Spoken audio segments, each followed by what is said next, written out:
So today we will be mainly focusing on the assignment questions that has been given to you, and probably all these six questions will be covering most of the part of the fifth unit. So we will be concentrating on what kind of points has to be included in the six questions that has been asked in the assignments. Okay, so this is just a quick recapitulation of the fifth unit, and we will be focusing on some other parameters also. And then in the next lecture we will be starting sixth unit regarding acoustics. Okay, so we'll start now. I guess most of the many of the students have joined this one. Okay, still they are joining.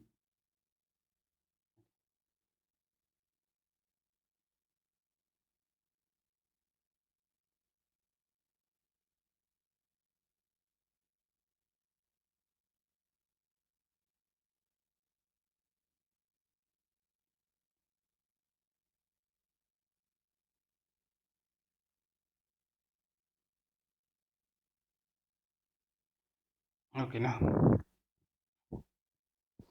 coming to uh, the questions posted in the assignment in the Google Classroom as far as your fifth unit is concerned. Okay, so we will take answers to these questions first, and then we will be shortly having a recap of this particular unit. Okay, so the very first question was, what are the methods of sound recording and reproduction? Okay, so here you need to emphasize on this sound recording and reproduction. Here, this means with reference to the optical. Okay, so optical sound recording we are considering over here because we are using light sources. Am I right? Whether it is a bulb, a simple bulb, or the laser source like that. Okay, so what is expected in the first unit answer is the optical sound recording is broadly classified into two categories. Okay, so here the photographic film recording and in compact disc recording. Okay, so these two are the broad classifications of optical sound recording. Am I right? Okay, so in this one we are again uh, having two subcategorization of the variable density method and variable area method as far as photographic films are concerned. Okay, so what do you mean by this variable density method is that light intensity is varied with respect to audio. Okay, so audio signal has been directly given to the light intensity of the bulb, which is varying in accordance with the audio signal that is coming to it. And in variable area method, what we are doing is the light intensity is varied with respect to audio signal, but with the help of galvanometer assembly. Okay, so here the intensity of the bulb is not directly varied as we have seen in density method, but here we are using some mirror assembly where the input is given to the galvanometer assembly as audio signal, and that mirror is deflecting in accordance with the audio signal uh, given to it, and that maps the varied intensity of the light on the photographic film. Okay, so these two are the major differentiations between variable density method and variable area method as far as the photographic films are concerned. And here in compact discs what we are using, we are using the laser which is varied with respect to digital audio signal or digital signal basically, right? So here you need to broadly classify this optical sound recording technique into photographic films recording and compact disc, and then to variable density and variable area method. Okay, so regarding that, those points you have to mention in this particular question. Okay, so next one is explain the playback process of the compact disc. Okay, so playback means what? You are basically retrieving the data out of the device. Okay, whether it is photographic film or whether it is a compact disc. Am I right? Okay, so these major differentiation you need to take into account, whether you are going to write, that is the record, and whether you are going to read, that is the reproduction. Okay, or playback process. Okay, so in that you are basically extracting the data. Okay, so as we have seen earlier, okay, so the fundamental part of this one is, from compact disk you are having the tracks and you are retrieving the data out of the tracks. Okay, so that is the core phenomena. But what exactly one should follow? Okay, the process of CD recording. Am I right? CD recording and the playback. Okay, because here what we are doing is we are converting the analog into digital data as far as recording is concerned. Okay, and what we are doing is we are converting the digital data into analog. Okay, so when we are dealing with the audio playback, at that time we must be concentrating on the recording also. Okay, so the high fidelity music signal is to be recorded is passed through an anti-aliasing low pass filter, right, to band limit the signal and apply it to the PCM encoder along with the noise. Okay, the music signal is sampled at, all of you know the sampling frequency required for the audio signal, 44.1 kilohertz. Okay, so prior to PCM, a small quantity of either of white noise is added to the musical signal to mask any granular noise. Okay, the PCM plus noise signal is then digitized by passing it through the PCM block, right? The quantizer is used is a 16-bit uniform quantizer. Okay, so this gives the dynamic range of 96 decibels. 96 decibels. Okay, the PCM produces an output signal at a bit rate of 705.6 kbps. So this is producing the signal of 7.05 705.6 kbps. Okay, so here we are dealing this PCM for left channel as well as right channel also. Okay, so the bit rate of the output of CIRC, okay, block, that is cross interleave read Solomon error control code. Okay, so here this is for only one channel, and here we are dealing with the stereo data.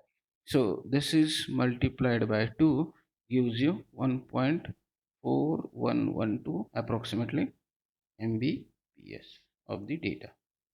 Okay, okay, then CIRC encodes the PCM data with parity or check symbols, which enables the error correction, okay, during the playback process. Okay, so CIRC module converts 24 symbol sequence into 34 symbol sequence. Okay, so these 32 symbol data block are applied to the control word coding block. Okay, so this one. Okay, control word coding block. So this block adds an 8-bit symbol to each 32 symbol data block from the CIRC. Okay, so previously what we were having, CIRC converts 24 bits is 24 symbols into 32, and again this control word coding block again adds 8-bit symbol. Okay, so these extra 8-bit word is used to provide the information about track separation. Okay, so previously we were having 24, then it goes to 32. Okay, plus 8 bits are added. Okay, so these 8 bits are used to provide the information for the track separation. Track separation. Am I right? Okay, okay. So the next EFM, 8, 8 to 14 block converts each 8-bit symbol from the control word module and converts into 14-bit symbol. Okay, so again we are converting this. Okay, here we are converting this into 14-bit symbols. Okay, so due to the addition of these bits, the signal bandwidth is reduced. The DC content is also reduced, and in additional an additional synchronizing information is added for improving the recording and the playback process. Okay, so again here we are converting into 14 bits. Okay, and due to the addition of these bits, due to addition of this bit, what happens? The bandwidth is reduced, the DC content is reduced, and additional synchronization information is added for improving the playback process. Okay, so as to reduce the DC content further, EFM stage adds 3 additional bit called merging bit for each 14 words. Okay, and then we are using the synchronization word and merging words. Okay, and finally we are writing the data.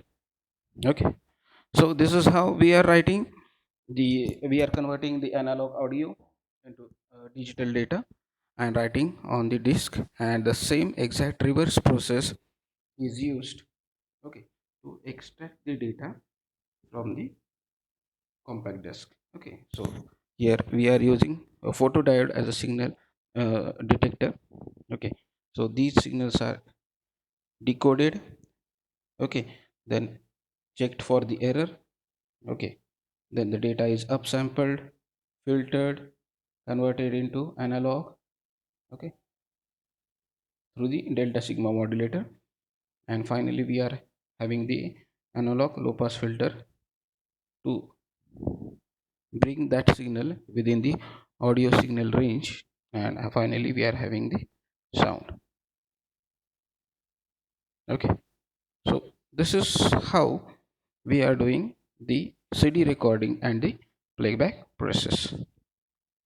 Okay, so all these points has to be covered, but still you can add the recording to give the confirmation about the complete process of the uh, data recording on the CD and playback the same data. Okay, retrieve the same data. Okay, so that the loop will be executed, the complete loop will be executed. Okay, so this is how the second question you have to answer. Okay, and here the sub point has been added.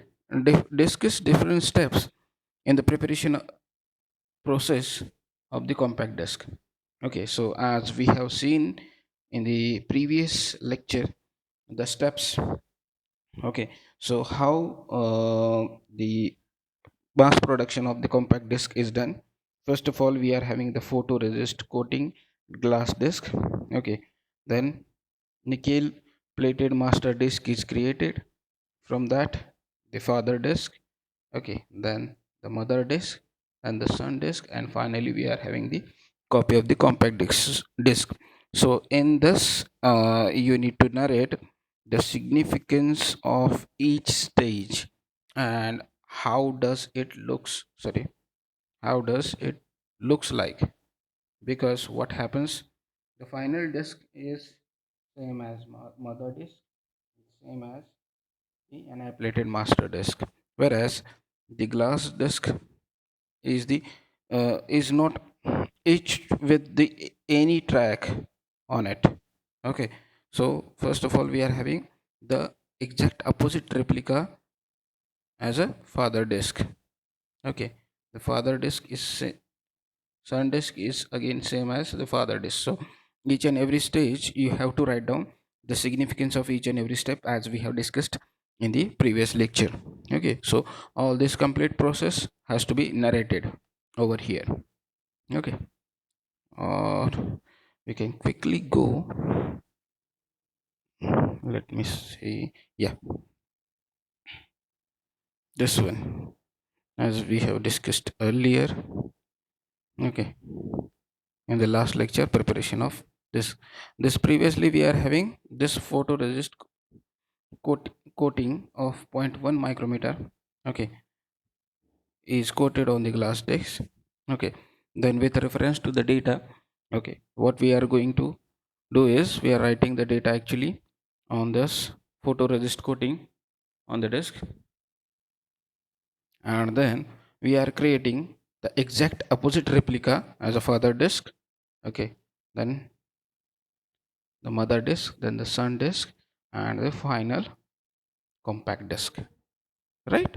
So all these steps has to be narrated, okay, as discussed earlier. Okay, so we will jump to the third question, that is discuss magnetic and optical disk recording principles with suitable diagram. Okay, so most it is very rare in the examination that magnetic disk, okay, or magnetic tapes. Okay, so this is a very rare question in the examination that someone can ask, but still you must be in a position to write down all the details about that one.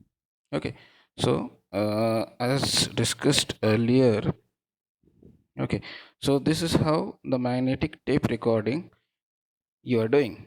Okay, so this is basically a stereo tape recording. Okay, so stereo means you are having two channels. Okay, right channel and left channel. So here we are having this magnetic tape where you are writing the right channel as well as left channel on the magnetic tape. Okay, in accordance with the audio signal. Okay, so for stereophonic reading on the magnetic tape we have to use separate recording heads instead of using the cutting stylus. The recording heads will record separate tracks for the two channels. Okay, the block diagram is shown like this one, where we are having various components.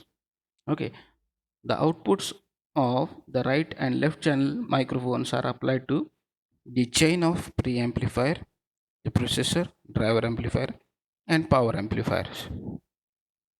The power amplifier drives two recording heads. Okay, these are the recording heads, the circle one.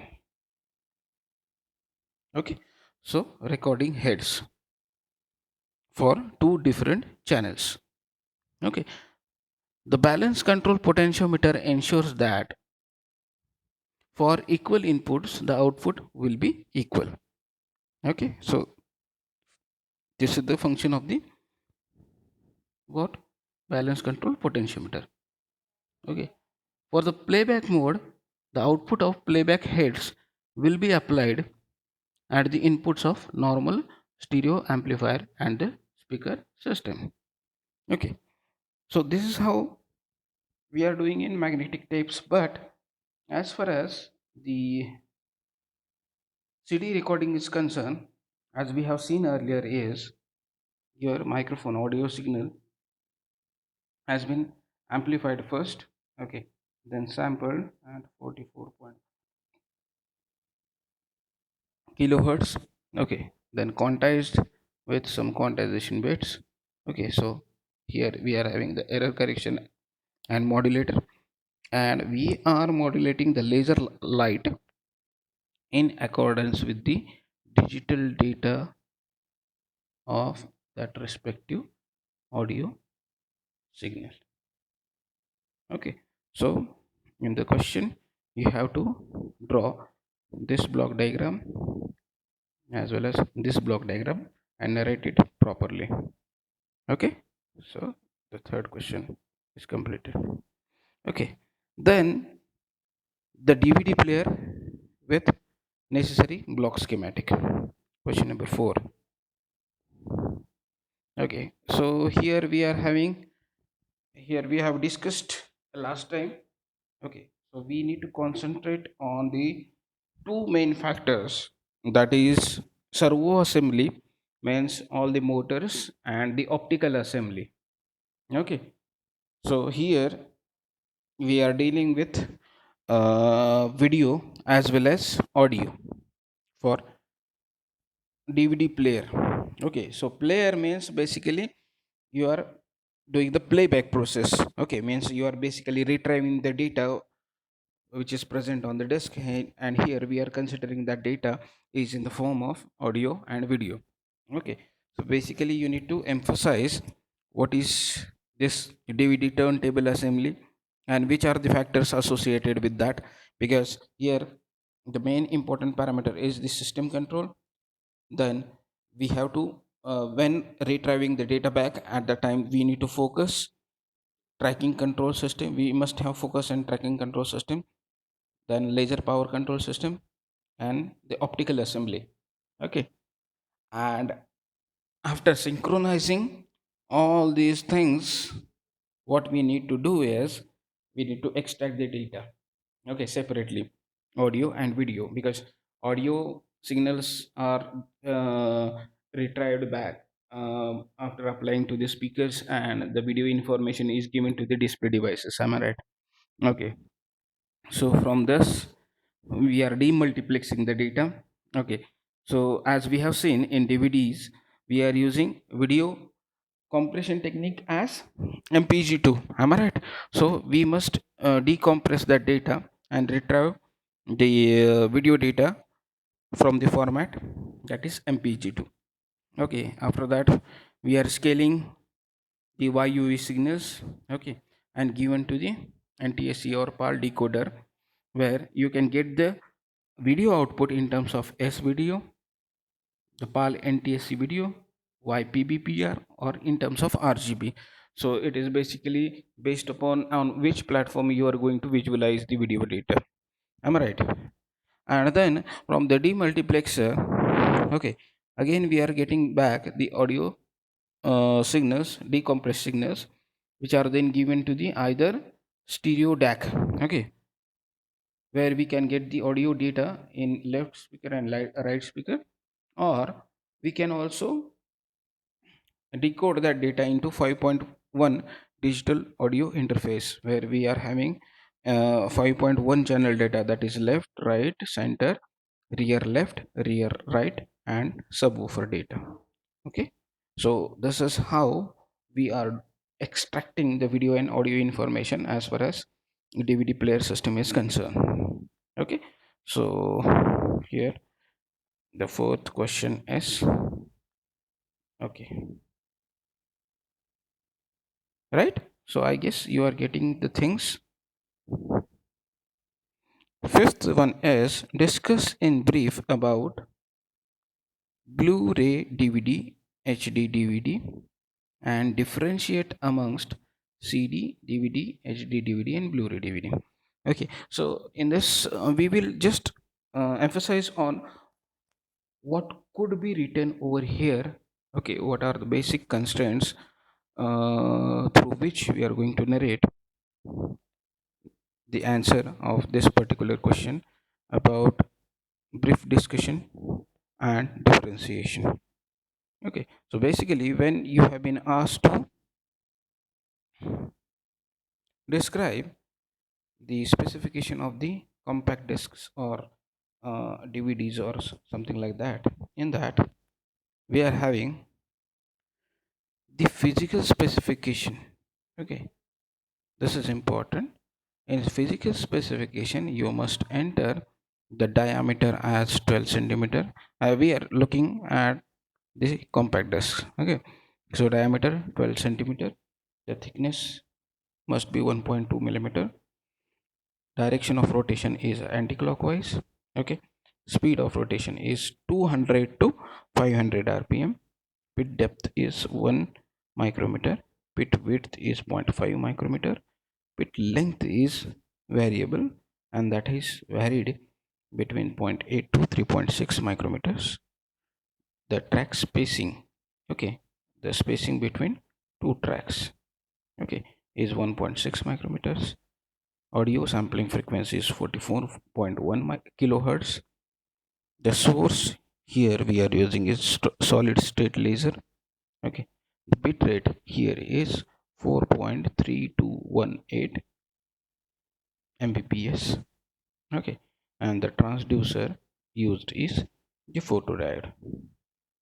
Okay, so these are the physical specifications, but at the time of narration of the discs, various discs, okay, you must emphasize on the size.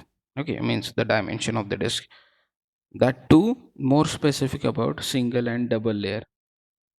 Okay, the storage capacity with respect to single layer and double layer.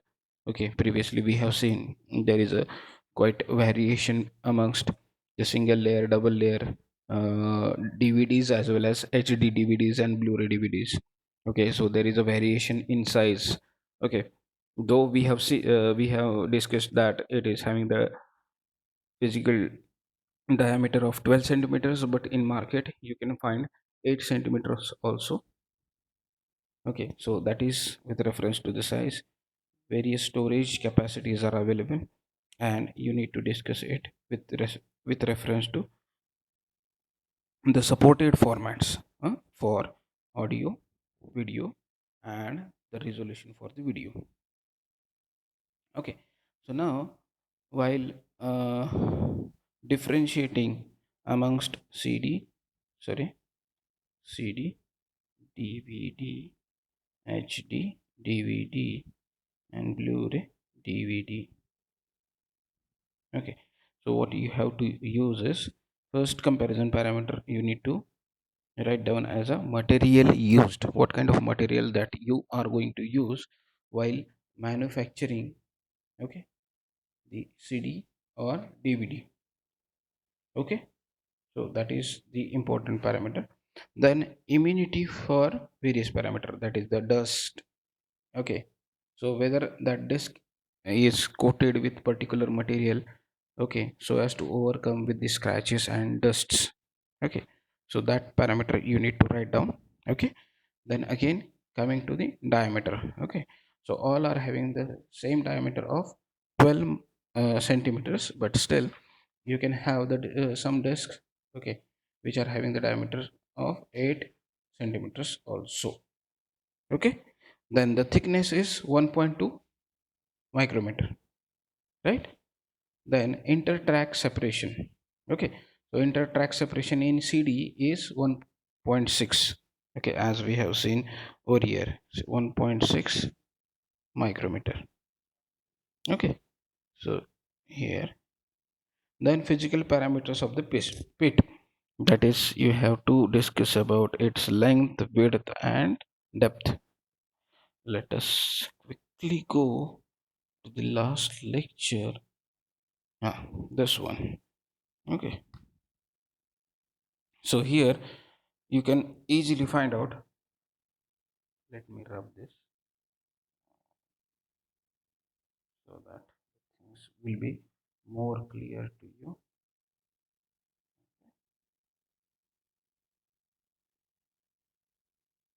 Yes, I guess now it is more clearly visible. You can see now here. the tracks, okay, and track separation, okay, the length of the pit, the width of the pit, and depth of the pit, and inter-track separation. Okay, so you can differentiate with respect to the pit parameters. Okay, which one? Length, width, and depth. Then what kind of laser you have used, that you have tried? I mean, for compact discs we are having infrared laser. Okay, then for CD we are having the visible red with along with the wavelength also. Okay, so infrared, that is 780 nanometers, then visible red 635 to 650 nanometers. For a Blu-ray and the HD DVD, we are having visible blue laser of 405 nanometers also. Okay, so that you have to narrate. Okay, then what kind of technology, okay, that has been used, that also you have to consider a parameter for the differentiation. Then again, storage. Okay, CD is having 700 MBs, then your DVD is 4.7 to 15 or 17 GBs. Okay, and your Blu-ray is having 25 to 50 GB as far as the single or double layer is concerned. Okay, then the compression technique. Okay, next parameter is compression technique. What kind of compression technique we are using? For audio we are having MP3, for video we are having MPG1, MPG2, MPG4. Okay, so which technique is used for what kind of disk, that you have to narrate. And finally, last but one is bitrate. What is the bitrate of that particular disk, that you have to mention. And finally, video recording duration. Okay, so up to how much hours or minute video recording is sustained or stored on that particular disk. Okay, that you have to mention in the differentiation parameter. So all these things you have to consider while differentiating among CD, DVD, HD DVD, and Blu-ray DVD. Okay, and the last question is, discuss in brief about MP3 player with necessary diagram.